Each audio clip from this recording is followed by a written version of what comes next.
E aí, meu nome é Ilana, seja bem-vindo ao meu canal. Eu tô aqui agora para fazer o resumo do livro de 1 Reis. O livro de 1 Reis é o 11º livro da Bíblia, portanto é o 11º vídeo que eu gravo sobre resumo dos livros da Bíblia. Se você perdeu algum, confere aqui na playlist, ok? Então vamos lá, 1 Reis é um livro histórico. Os acontecimentos que estão em 1 Reis foram os acontecimentos seguintes aos que aconteceram em 2 Samuel, e então ele permanece, ele continua a história. Então Davi ainda está vivo, porém muito velho, e ele morre durante o livro de 1 Reis. E o que acontece? É um relato de reis, então é assim... o rei tal reinou tantos anos e fez o que era bom aos olhos do Senhor. Depois dele veio seu filho, o rei tal, no ano tal, e reinou tantos anos e morreu e fez o que não era agradável aos olhos do Senhor. Você vai ver que tem muito disso no livro, tanto de 1º quanto de 2 Reis, mas tem algumas histórias assim que eles dão mais ênfase, que são histórias mais importantes, que são essas que eu vou relatar pra vocês aqui agora. Então, quando começa o livro, Davi tá muito velho, ele já precisa, assim, de cuidados especiais, e Davi tá já com frio o tempo todo, então eles começam a procurar uma mulher pra aquecer Davi. Então eles procuram uma jovem muito bonita e escolhem a jovem Abisag para servir Davi. Então Abisag era uma jovem e ela cuidou de Davi. Nesse tempo, como Davi ainda era rei, mas já não conseguia nem reinar direito porque já estava muito velho. Então um dos filhos de Davi, o nome dele era Adonias, queria ser o rei. Juntou ali uma galerinha, umas 50 pessoas mais ou menos, que queriam que ele fosse o rei, né? Ficava ali bajulando ele. E aí ele resolve dar um golpe de estado. Davi já tinha tratado com Batseba que Salomão, que era o filho de Batseba, seria o rei. Ele escolheu Salomão para ser rei. Porém, Adonias queria ser rei. Então o que Adonias fez? Preparou ali um golpe de estado. Resolveu fazer um sacrifício e ele viaja, né, vai para as montanhas para fazer esse sacrifício e junta um galerão ali, como se fosse uma festa, para ir com ele fazer esse sacrifício, e lá ele ia se autodeclarar rei. Porém, ele não convidou Natã e nem Zadok, né, que era o sacerdote de Davi, nem os guarda-costas de Davi e nem Salomão. E aí ele foi para lá para se autodeclarar rei. Porém, Natã ficou sabendo, sempre tem um fofoqueiro na história, né? Natã ficou sabendo e foi contar pra Batseba. E aí Batseba foi falar pra Davi. Falou: Davi, você não prometeu que meu filho Salomão ia ser rei, mas Adonias foi sacrificar pra se declarar rei e tal, não sei o quê. E aí Davi foi e manda então Zadok ir até a fonte de Gion para poder ungir Salomão como rei. Então Natã, Zadok e Salomão vão lá e Salomão é ungido rei. E aí, como sempre tem um fofoqueiro na história, o Adonias, que estava lá no sacrifício com a festa com a galera dele, ficou sabendo e ficou com muito medo de ser morto por causa disso. Então ele vem correndo e entra no altar de Deus, segura na ponta do altar e fica ali pedindo misericórdia, porque ele sabia que Salomão agora era rei e poderia matá-lo por ter tentado dar o golpe de estado. E aí Salomão vai lá, vê Adonias naquela situação e resolve absolver Adonias. Então resolve deixar essa história toda pra lá. Ele já era rei mesmo, então continua sendo rei. No segundo capítulo, Davi, já próximo à sua morte, ele chama Salomão e dá seus conselhos a Salomão. Ele fala assim para Salomão: seja corajoso e seja homem, e faça aquilo que o Senhor seu Deus manda. Obedeça às leis e mandamentos. Assim você será bem-sucedido aonde quer que for e em tudo que você fizer. Esse foi o discurso pelo qual Davi começou a dar seus conselhos a Salomão. É um conselho bem interessante, né? Até para nós hoje em dia seremos bem-sucedidos se fizermos o que o Senhor manda, enfim. E depois ele deixa mais alguns conselhos para Salomão, que é acertar as contas, ou seja, matar os inimigos de Davi. Então Davi deixou alguns inimigos, né? O próprio Joabe, que era general do exército de Davi, Davi queria que morresse, porque Joabe tinha matado 2 homens em tempos de paz por vingança dele, porque esses homens mataram pessoas que eram queridas dele em tempos de guerra. Então Davi não achava aquilo justo e aí ele manda Salomão acertar as contas com Joabe e com outros homens, e então Davi morreu. Adonias, ainda ferido por não ter sido rei e tudo mais, ele vai a Batseba e pede para Batseba para que peça a Salomão para que dê a Abisag, que era aquela jovem bonita que cuidou do rei Davi durante, né, o período de quase morte, pediu para dar ela em casamento para ele. Então Batseba vai e pede isso para Salomão, só que aí Salomão acha que interpreta como golpe de estado, ele interpreta a intenção do coração de Adonias como algo muito ruim, então ele vai e resolve matar Adonias. E logo em seguida ele manda Benaías matar Joabe. Joabe era o general do seu exército. E aí Joabe já sabia, foi para a ponta do altar, para a tenda da presença de Deus e pediu para ser ceifado, mas a ordem de Salomão era matá-lo. Então Benaías matou ele mesmo ali no altar. Depois disso, Benaías passou a ser o general do exército de Salomão e Zadok o sacerdote de Salomão. Um outro conselho que Davi tinha deixado para Salomão era que ele acertasse as contas com Simei, que eu também falei um pouquinho dele lá no livro de 2 Samuel, né? Então Simei era um inimigo de Davi, e aí pediu para que Salomão matasse. Salomão, porém, chega para Simei e fala assim: olha só, eu vou te dar uma casa em Jerusalém e você vai ficar nessa casa. Você não pode sair da cidade de maneira alguma. Você vai ficar aqui, né, onde os olhos dele corriam e tal. Se você sair dessa cidade, você vai morrer. Essa foi a ordem que Salomão deu uma chance para ele permanecer ali, e ele aceitou, concordou com os termos na boa. Então, ao invés de matar logo ele, Salomão deu essa chance para ele. Porém, Simei ficou lá na casa dele por mais ou menos uns 3 anos, até que uma vez os escravos dele fugiram da cidade, e Simei faz o quê? Vai atrás dos escravos, sabendo que se ele saísse da cidade ele morreria. Então Salomão foi e mandou Benaías matar Simei. Nesse caso, Salomão então matou todos os inimigos de Davi, inimigos do reino, todos que ele achava que poderiam se voltar contra ele, né, fazer alguma coisa.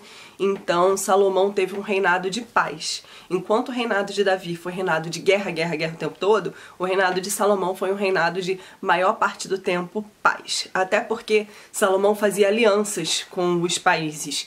Tanto que Salomão, né, a Bíblia diz que teve 700 mulheres, 700 esposas, sem contar as 300 concubinas. Por que ele teve 700 esposas? Porque quando você vai fazer um tratado de paz com algum outro rei, para combinar, né, para fechar esse tratado de paz, o rei dá ao outro rei a sua filha como esposa.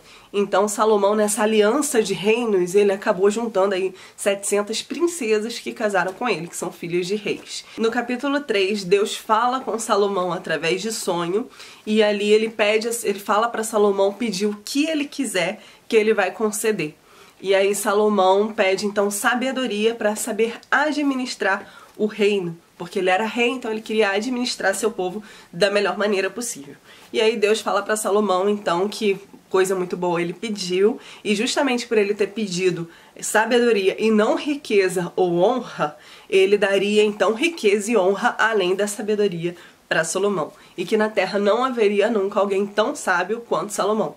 E é interessante que a partir do capítulo 4 já começa a mostrar essa sabedoria de Salomão de uma maneira assim muito legal, principalmente na administração. Dizem aí que os conceitos da administração começou com Taylor, né? Com Taylor, Fayol. Mentira, começou tudo com Salomão. Se você for ler lá em 1 Reis, você vai ver as tantas estratégias que ele usou para poder administrar o reino da melhor maneira possível. É interessante, por exemplo, ele separa ali 12 responsáveis pelo alimento, por exemplo, de 12 povos diferentes dentro do povo ali de Israel, e ele coloca como cada povo dos 12, né, cada um responsável por um mês do ano em fornecer os alimentos para os outros. Então, a cada mês, um desses povos, dos 12 povos, fornecia e alimenta todos os outros. Então começa aí a mostrar algumas estratégias que Salomão usou na administração do reino e que foram muito bem sucedidas. E aí termina o capítulo 4 falando que Salomão foi o maior rei que já existiu, que escreveu mais de 3.000 provérbios, mais de 3.000 canções, que Salomão foi o melhor administrador, enfim. No capítulo 5 fala que Salomão começou a construir o templo.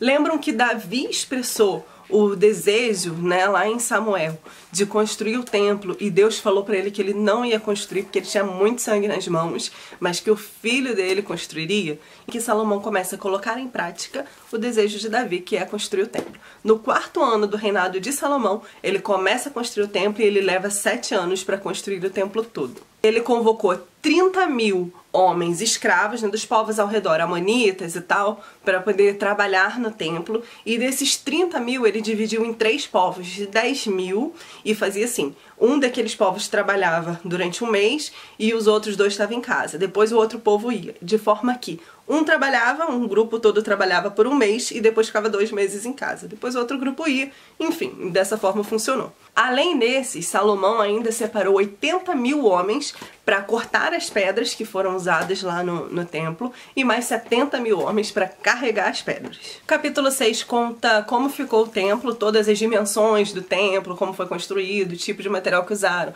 tudo que tinha dentro do templo. Isso tudo tá falando lá em 1 Reis 6. No capítulo 7 é a descrição do palácio, porque depois que Salomão construiu o templo de Deus, ele construiu o seu palácio. O Palácio de Salomão levou 13 anos para ser construído. E aí fala dos utensílios de bronze que ele chamou, né, pediu para Urã fornecer para ele o bronze. Tem a descrição de todo o palácio, dos itens do palácio, dos itens de bronze do palácio. Tudo que tem lá tá nesses 2 capítulos. No capítulo 8, ele seleciona os homens de Deus, os levitas, para carregarem a Arca da Aliança. Lembram da Arca da Aliança lá dos livros anteriores? Ele leva a Arca da Aliança para o templo.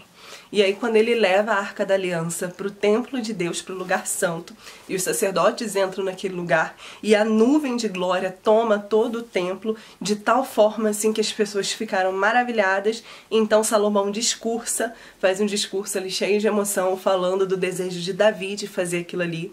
E aí ele ora e abençoa o povo, e então o templo é inaugurado. No capítulo 9, Deus novamente fala com Salomão, assim como falou no outro capítulo, através de sonho e tudo mais, e ele diz que se Salomão se voltar para ele e servir a ele totalmente, Deus fará dele assim um rei como nunca outro e tudo mais. Porém, se Salomão se voltar contra Deus e abandonar os seus princípios, ele vai tirar o trono de Salomão e de Israel em geral, né? Vai manter apenas uma tribo por amor a Davi, enfim.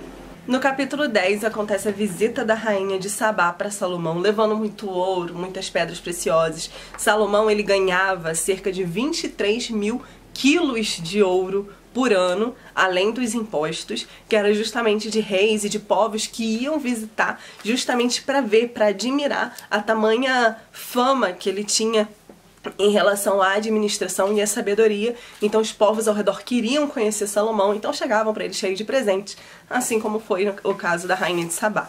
Ela ouviu tanto falar de Salomão que ela ficou ali arquitetando várias perguntas difíceis, várias coisas complicadas, e quando chegou lá, Salomão respondeu todas as dúvidas que ela tinha. Ela viu a administração, ela ficou extremamente impressionada, até com o uniforme que os servidores dele usavam, deu muitos presentes para Salomão, e aí depois ela vai embora. No capítulo 11 diz que Salomão se afastou de Deus.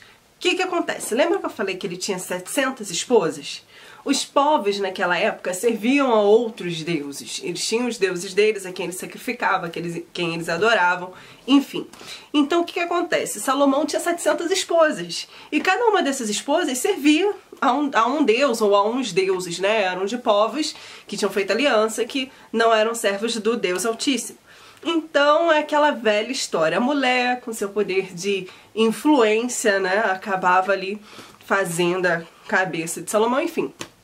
As mulheres acabaram incentivando, a Bíblia diz que ele acabou se voltando para outros deuses justamente também por questão dos casamentos, né? Então ele começou a criar na cidade pontos de adoração para esses outros deuses, para que as esposas dele ficassem felizes. Então cada uma tinha um deus, né? Imagina, 700 esposas, enfim. Então Salomão acabou servindo também a esses deuses e se afastando de Deus e fazendo o que não deveria, né? Servindo a outros deuses. Salomão reinou por 40 anos em Israel e morreu. Seu filho, então, Roboão, assume seu trono, porém Jeroboão que toma o lugar dele. Por quê? Porque Roboão, quando ele assumiu o trono, os povos da região chegaram para ele e falaram assim: poxa, Roboão, trata a gente com menos peso do que seu pai. E aí Roboão foi, ouviu o conselho dos velhos, dos anciãos da cidade, que foi justamente esse, e falou assim, não, realmente, tenta, sei lá, amansar um pouco e com mais calma, né? E aí Roboão depois ouviu os conselhos dos jovens, que foram meninos que cresceram com ele, que ele resolveu que iam ser os conselheiros dele, e ouviu o conselho deles, e o conselho dos meninos era o quê? Não, se seu pai foi lá, foi duro com ele, seja muito mais, para impor respeito. Enfim, Roboão foi lá e resolveu ser mais duro com os povos do norte.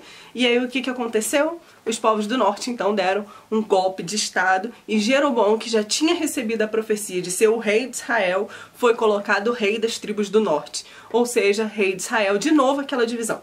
Rei de Israel e o Roboão como rei de Judá. Jeroboão, porém, para evitar que o povo dele, né, a nação ali das tribos do norte de Israel, fossem até o povo ali de Roboão para poder adorar a Deus, né, porque o templo ficava lá, o que ele fez? Ele criou outros 2 lugares de adoração, um em Betel e um em Dan, para o povo adorar. Porém, ele colocou lá um touro de ouro, né, ele criou lá uma escultura e dizia que aquele era os deuses deles e tal. Então o povo começou a adorar também as esculturas, afastando-se do propósito inicial de Deus, que é adorar apenas a Ele. E aí começa então o capítulo 13, que vem aquela história que quase todo mundo conhece, do profeta novo e do profeta velho. Que o que acontece? Deus manda um profeta de Judá ir até Jeroboão e falar para ele que o altar vai cair, que Deus vai restituir outro rei no lugar dele, porque ele começou a fazer o que não agradava aos olhos do Senhor e tudo mais. E aí Jeroboão fica com raiva do profeta e manda que prendem esse profeta de Judá. Porém, na hora o braço dele fica paralisado, né? Os braços dele ficam sem movimento, e aí o altar cai, e ele entende que é por causa disso, e ele pede ao profeta, fala, poxa, ora por mim, para que o meu braço fique são. E o profeta novo, né, o jovem profeta, ora por ele, tudo se resolve. E Jeroboão então chama ele como um agradecimento, fala assim, poxa, vamos lá então na minha casa, comer comigo, jantar comigo. E ele fala assim, não, eu não posso, porque Deus me mandou vir até aqui, trazer essa palavra para você e logo voltar para casa sem comer com ninguém e sem beber nada, apenas retornar para casa. E aí as pessoas que estavam em volta ouviram aquilo, e os filhos de um profeta velho foram e contaram tudo pro pai deles. E aí o pai deles falou, mas por onde ele foi? Ah, foi por ali. E aí o pai deles, o profeta, que era um profeta velho, foi atrás do profeta jovem e falou assim, homem de Deus, o anjo do Senhor apareceu pra mim e falou pra mim que você tinha aqui na minha casa jantar comigo. Mentira, era tudo mentira. Ele falou isso, eu também sou profeta como você, e o anjo de Deus apareceu e falou pra mim isso e aquilo. E aí o que aconteceu? O profeta novo então descumpriu a ordem que Deus deu pra ele, de não parar pra comer nada com ninguém, de simplesmente ir lá, dar essa profecia e retornar. E aí ele resolveu ir na casa do profeta velho, comeu lá com ele, ficou lá com ele, se alegrou com ele, até que o profeta velho falou pra ele que então, porque ele descumpriu a ordem do Senhor, ele morreria. E aí logo colocou as coisas no cavalo dele, o profeta novo saiu para retornar para casa, e aí no meio do caminho passou um leão e matou o profeta novo. O profeta novo foi morto, e o profeta velho, só que não comeu o corpo dele, só matou. E aí o profeta velho foi lá, pegou o corpo dele, sepultou, chorou por ele, enfim. E aí o filho de Jeroboão fica doente, e Jeroboão manda então que a esposa dele vá com o filho disfarçada, se disfarce, e vá até um profeta para pedir pela cura do menino. E aí acontece que ela vai disfarçada até o profeta, porém quando ela chega, o profeta já sabia que era ela, né? E antes de olhar pra ela, assim que ela entra, fala, mulher de Jeroboão, por que você está aqui? O seu filho fala pra ele que o filho vai morrer e que esse é apenas o início da desgraça, porque Jeroboão resolve se voltar contra o rei, né, de Israel, que é o próprio Deus. Então Jeroboão reinou ao todo 22 anos em Israel e morreu. Roboão reinou 17 anos em Judá e morreu. E aí vem depois uma sequência de reis. Abias reinou 3 anos, depois Asa reinou 41 anos em Judá, Nadab, Baaz, Elá, Zinri, Oneia, um monte de rei que vem depois, e são vários capítulos que só falam isso. Vem o rei tal, tantos anos, reinou tantos anos e fez o que era bom aos olhos do Senhor. O outro fez o que era mal aos olhos do Senhor, o outro... Enfim, essa é mais ou menos a história, tá? Dos reis de Israel. Realmente uma história de reis, é um livro histórico, né? Então no capítulo 17 entra em cena um dos principais personagens do Antigo Testamento, se não assim, eu não digo que é o mais importante, porque tem Moisés, né? Mas vem a história de Elias. E o rei de Israel nessa época era Acabe, e Acabe se casou com uma princesa do reino de Sidom, que chamava-se Jezabel, e Jezabel adorava Baal, e Acabe, para satisfazer os desejos de Jezabel, construiu altares de Baal em Israel. E aí Elias chega, aparece e fala assim para Acabe: eis que não vai mais haver chuva do céu, nem orvalho, até que eu diga, segundo a minha palavra, não vai mais chover. A mando de Deus, obviamente. E aí Acabe fica com muita raiva de Elias, e aí Deus manda que Elias fuja. Elias foge pro deserto, e lá ele fica perto de um riacho, e ele é alimentado por corvos. Então todos os dias, pela manhã e de tarde, Deus mandava para ele carne e pães para que ele pudesse se alimentar. E ele estava perto do riacho, até o momento que o riacho secou. Não tinha mais chuva, não tinha mais orvalho. E quando o riacho seca, Deus manda Elias para Sarepta. Fala assim: Elias, vai pra Sarepta que lá tem uma viúva e eu vou mandar que ela te alimente. E aí Elias chega lá e fala com a viúva e fala assim: você pode, por favor, me dar um pouco de água? Também prepara pra mim uns pães, uns bolos, traz aqui pra eu poder me alimentar. E aí ela fala pra ele: meu senhor, eu não tenho nada em casa, senão um pouco de farinha e um pouquinho de azeite que eu vou usar pra fazer um pão pra mim, pro meu filho, para que possamos comer e morrer. E Elias fala assim: não, então vai lá, o que você tem, faz pra mim, porque a palavra de Deus, porque Deus manda falar pra você que a farinha não vai se acabar e o azeite não vai acabar da sua botija. E aí ela vai lá, prepara os pães para Elias, Elias come, e aí ela também se alimenta, o filho dela se alimenta, todo mundo se alimenta, e a farinha e o azeite não se acabam. Elias ficou morando lá num quartinho lá da casa dela por um tempo, e até o momento que o filho dela foi acometido por uma enfermidade e veio a falecer. E aí ela pega o filho dela, leva para Elias, fala assim: homem de Deus, meu filho morreu. E aí naquele desespero, e aí Elias pega o menino, leva e ora por ele e deita-se sobre ele, pedindo a Deus, clamando a Deus pelo fôlego de vida, e o menino ressuscita. Isso tudo eu creio que se conta no capítulo 17 justamente pra gente ver o poder de Deus que estava sobre a vida de Elias, realmente para confirmar que Elias era o profeta de Deus, né? E no capítulo 18 já está no 3º ano, sem chuva e sem orvalho na terra de Israel. O povo estava perecendo, já não tinha mais alimento, estava tendo uma fome, uma seca muito grande, justamente pela falta de água. E Acabe acaba chamando Obadias, que era um administrador dele, para ajudar nessa situação. E Obadias era um servo de Deus, tanto que quando Jezabel, esposa de Acabe, mandou matar todos os profetas de Israel, todos os profetas de Deus, né, de Israel, o Obadias escondeu 100 profetas de Deus dentro das cavernas. Em 2 cavernas, 50-50, ele resolveu esconder os profetas ali para que eles não morressem e providenciou o alimento para eles, obviamente. E aí Obadias sai para tentar encontrar água e ele acaba encontrando Elias, e aí ele fala naquele desespero, fala: Elias, Jezabel tá mandando matar todo mundo, tá atrás de você, todo mundo te procurando um tempão e tal. E Elias fala: vai lá e fala para Acabe que eu tô aqui. Obadias teme, fala assim: como é que eu vou lá falar com Acabe que você tá aí? Se eu trago Acabe aqui, o pessoal aqui, Deus te levar daqui para outro lugar, e aí eu vou morrer. E aí Elias fala com ele: não, fica tranquilo, Deus me mandou até aqui para falar com Acabe. E aí acontece que ele vai lá e convoca, pede para Acabe encontrar ele no Monte Carmelo junto com 450 profetas de Baal, e aí manda que prepare um touro para cada um, para que eles possam sacrificar, levar até o topo lá do monte para fazer sacrifício. Eles, né, os profetas de Baal, fazendo sacrifício para Baal, e Elias fazendo sacrifício para Deus. E aí eles estariam em oração para que o Deus verdadeiro respondesse com fogo do céu e consumisse aquele sacrifício. Todo Israel estava lá, todo Israel foi convocado, todo mundo lá em cima do Monte Carmelo, clamando, pedindo a Deus, né? Primeiro os profetas de Baal, orando, pedindo a Baal que respondesse, trazendo fogo ao sacrifício, trazendo fogo, e nada de Baal responder com fogo, e clamaram o dia inteiro, até a quase viração do dia. E Elias começou a zombar deles, falando assim: grita mais alto, de repente ele tá dormindo, de repente está viajando, grita mais alto para o Deus de vocês acordar. E nada de Baal responder com fogo, até que Elias vai, prepara seu sacrifício, enche as valetas de água em volta ali do sacrifício e faz uma oração e pede para que Deus responda com fogo do céu. E aí vem fogo do céu e queima o sacrifício e queima a água em volta e consome tudo ali e mostra para o povo a sua glória. E aí o que acontece? Elias manda prender os profetas de Baal, e aí os profetas de Baal que são mortos, porque Jezabel estava matando os profetas de Deus, e aí na verdade os profetas de Baal que foram mortos. E aí Elias manda Acabe para casa, fala assim: Acabe, corre para casa, que tá vindo uma chuva, uma tempestade, corre para casa para você ficar seco em segurança. Engraçado, porque já tinha 3 anos e meio que não chovia na terra de Israel, e Elias sabia que quando ele clamasse, viria chuva.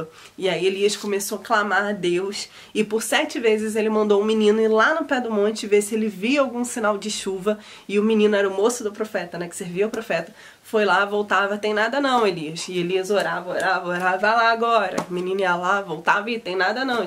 Vai de novo, isso por 7 vezes, até que na 7ª vez o menino fala assim: Elias, eu vi uma nuvem pequena, do tamanho da mãozinha de um homem, subindo do mar. E Elias fala: esse é o sinal da grande chuva de Deus. E aí vem a chuva, e aí Jezabel, sabendo de tudo que tinha acontecido, que Elias tinha matado os profetas de Baal, ela manda que mate Elias. E Elias, para fugir de Jezabel, foge para o deserto, lá fica na caverna. Por 2 vezes o anjo de Deus acorda Elias, fala para que ele se alimente e ele come para poder ficar forte para os outros dias, né, para aguentar. E aí Elias entra assim numa depressão profunda e clama a Deus. E aí quando Elias está na caverna, ele pede resposta de Deus e vem um vento forte, daquele assim arrasador. E Elias sabia que Deus não estava no vento. Depois vem o terremoto, vem o fogo, e Elias sabe que Deus não está em nada disso. E aí vem um sussurro e fala para Elias, então conversa com Elias e manda que ele volte e unja Jeú como rei de Israel e Eliseu como profeta no lugar dele. E aí ainda no capítulo 19, Elias então vê Eliseu arando a terra e ele retira sua capa e lança a capa sobre Eliseu, e Eliseu entende que aquilo é um convite para segui-lo, e Eliseu começa a seguir Elias. No capítulo 20, Acabe vence uma guerra contra a Síria. No capítulo 21, Acabe fica assim muito triste, de forma que muda o seu semblante, porque ele queria uma vinha que era do lado do palácio dele, para que ele pudesse fazer ali uma horta para ele, e essa vinha pertencia a Nabote. Ele pede a Nabote que venda a ele a vinha, e Nabote diz que não vai vender a vinha. Nabote diz que não pode porque é herança de família e tal. E aí ele fica muito triste por causa disso, até que Jezabel vira e fala assim: ué, você não é o rei de Israel? Que rei é esse? Que história é essa? Você vai ficar triste aí porque Nabote não quis vender sua vinha? Não tem problema, eu vou resolver isso pra você. E aí Jezabel escreve cartas aos principais da cidade e carimba com um selo real, como se tivesse sido Acabe, que tivesse escritas cartas mandando que matem Nabote. E aí Nabote morre, e a vinha dele, Acabe toma e começa a utilizar a vinha, até que Elias é mandado por Deus para repreender o Acabe por ter feito isso, né? E Acabe se arrepende, se humilha, enfim. E aí no capítulo 22 entra em questão Josafá, que era rei de Judá, que resolve se juntar com Acabe numa guerra contra a Síria de novo. E aí eles clamam, pedem orientação de Deus. Josafá fala: melhor a gente perguntar a Deus antes de guerrear, para ver se Deus vai estar do nosso lado. E aí ele chama 400 profetas, e esses 400 profetas falam para ele assim: não, vai sim, pode guerrear que Deus vai dar vitória para vocês e tudo. Até que Josafá não tá se sentindo assim ainda muito tranquilo, falou assim: não tem mais nenhum profeta? E aí Acabe fala: tem um, Micaías, só que eu não gosto de chamar ele não, porque toda vez que eu chamo ele, ele só profetiza contra mim. E aí Josafá fala assim: manda chamar Micaías. Aí Micaías vai lá, fala com eles que eles vão morrer, né, que tudo vai se acabar e que não é para ir pra guerra, mas que o povo todo estava falando aquilo porque um anjo do Senhor confundiu, enfim. E aí Micaías, na verdade, é preso por ter falado disso tudo. Eles resolvem prender Micaías e vão pra guerra de qualquer jeito. Acabe, já sabendo que o povo queria matar ele resolve então ir disfarçado. Ele se disfarça com uma armadura comum e coloca Josafá como se fosse Acabe. E quando ele chega lá, o povo vai atacar Josafá, achando que Josafá que era o rei. E na verdade Acabe estava disfarçado, só que aí uma flecha, por acaso, foi mandada e aí perfurou por entre a armadura que Acabe estava usando e Acabe acabou morrendo. A Bíblia diz que os cães lamberam o sangue de Acabe e aí Acasias fica no lugar do Acabe, mas ele também adorava ao deus Baal. E assim acaba o livro de 1 Reis, que a história vai continuar em 2 Reis, quando há a morte de Jezabel, quando Elias é tomado ao céu, fica Eliseu no lugar dele, e várias outras histórias que eu vou trazer pra vocês no domingo, no livro de 2 Reis. Não perca, tá bom? É isso, espero que você tenha gostado, que Deus abençoe você e a sua casa. Um beijo, tchau, tchau!